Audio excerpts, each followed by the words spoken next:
What's up, everyone? Name Cone Dustin here, Fantasy Smack Talk, our first baseball show of the year. This is going to be a bi-weekly show, and before we get into all of it, just a really quick housekeeping note here. If you want one of these fancy Smack Talk t-shirts, there's ways to do it now. Feel free to log on to fantasysmacktalk.com, check it out on our site, but basically, if you're active in the forums, we're going to be sending you a t-shirt. Dustin, let's start with some buy low, sell high. And there's details on the homepage on the t-shirt thing. Click on the link. First guy, buy low, we got a few of them for you. Neftali Feliz. If you've watched our shows over the last couple of years, you know I love this guy.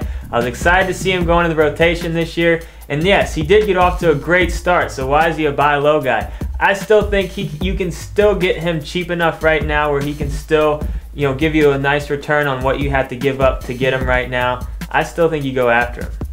Clearly Dustin loves him. Next guy on the list is Elvis Andrus. Now, right now, he is starting terrible this year. Batting 125, only one home run, no bags yet. So his owners might be a little bit frustrated, but it's a really long season. This guy's in the 4th year in the bigs right now. In the last 3 years, he's gotten over 30 steals every single year. He's not that old yet. He hasn't lost his speed. This guy's going to get it going at some point.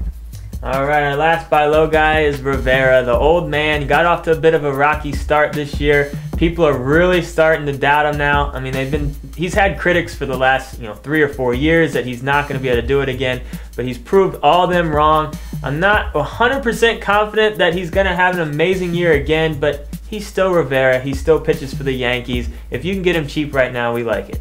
All right, our first sell high guy is Cespedes, and he's off to a crazy start. He came out, he had a lot of hype coming into the year. He's already got 3 jacks on the year. He's batting about 270.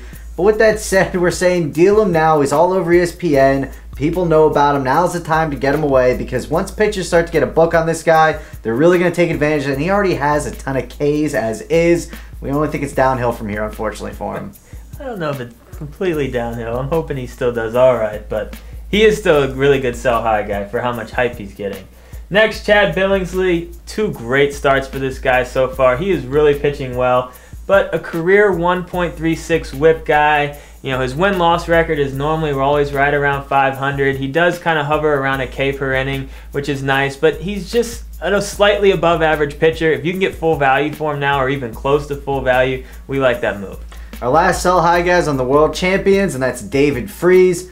He's off to a ridiculous start. He's batting over 400. He already has 7 RBIs, 3 home runs. He's just playing out of his mind right now. If you're going to send him in a trade, people are going to look at those stats, especially with what position he plays, and might want to pull the trigger. Just go ahead and deal him now. Clearly, this pace can't keep up.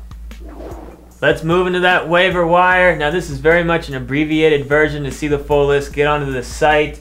But we got a couple of must-adds in pretty much all leagues. First one's Chris Sale out there at the White Sox. Only owned in 65% of leagues. I was kind of shocked to see that. He was a pitcher last year. He was in the bullpen. He's in the rotation now. Last year, well over a K per inning, a sub-3 ERA. A lot of upside with this kid. I think he's worth a gamble.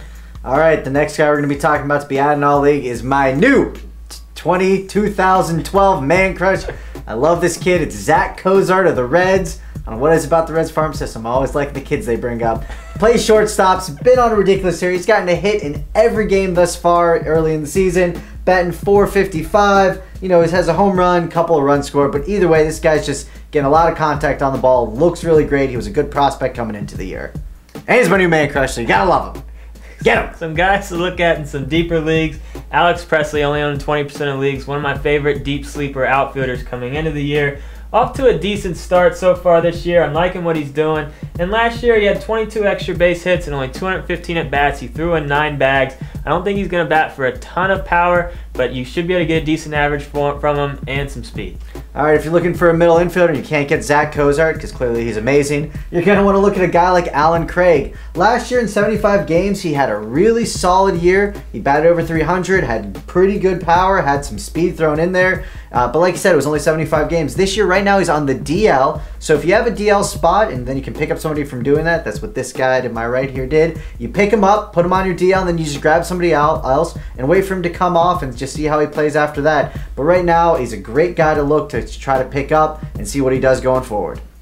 Moving on, we got Brian LaHair for the Cubs. He's only owned in 20% of leagues, and I think mainly is because of all of the negative stuff that he's been having going around about him because of the impending call-up of Rizzo. Obviously another big prospect for the Cubs, first baseman, so they're saying LaHair's probably going to be out of a job.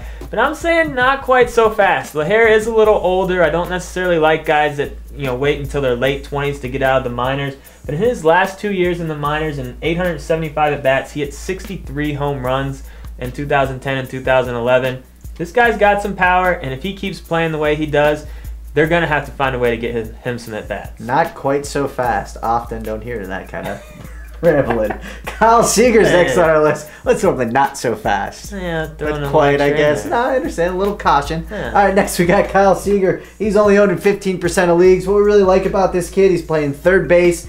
And right now he's batting .333. He's got about 5 RBI, so he's off to a hot start. But he was really great in the minors. True, didn't have a ton of power, but every year he batted over .333 in the minors. And the one really telling fact is that in 372 at-bats in 2011, he had over 40 extra base hits there. Granted, not a lot of them went for home runs, but if you're in a points league or a league that counts stats based on singles, doubles, triples, he's a great guy to keep an eye on and possibly add in deeper leagues.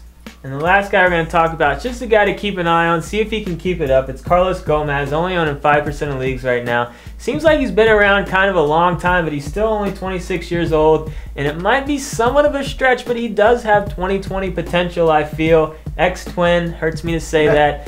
But he's batting for average right now. I don't know if that'll exactly keep up, but he does have potential for some speed and power. All right, let's get into those forum questions. First one comes from an old friend of ours, Keller. He wants to know if he should be trading Hellickson straight up for Matt Garza. Dustin? This is league settings. I think it comes down to your league settings. Garza's going to get more Ks, but I like Hellickson a little bit more as far as his ERA. We have them as almost pretty much even, so pick your poison between the two. What exactly your team is looking for, but you can't really go wrong here. But league settings, I feel. All right, the next one is from Reese. 3-for-3 trade here, kind of a lot going on.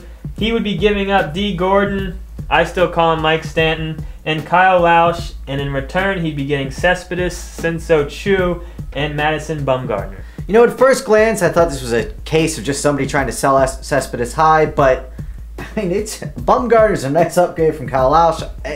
It's tough. We're saying don't do it. You're giving up Mike Stanton. His knee issues are a little bit scary, but if this guy's healthy, he could lead the league in home runs this year. It's just too early to pull the trigger. If you did, we wouldn't hate on it, but we just wouldn't do it.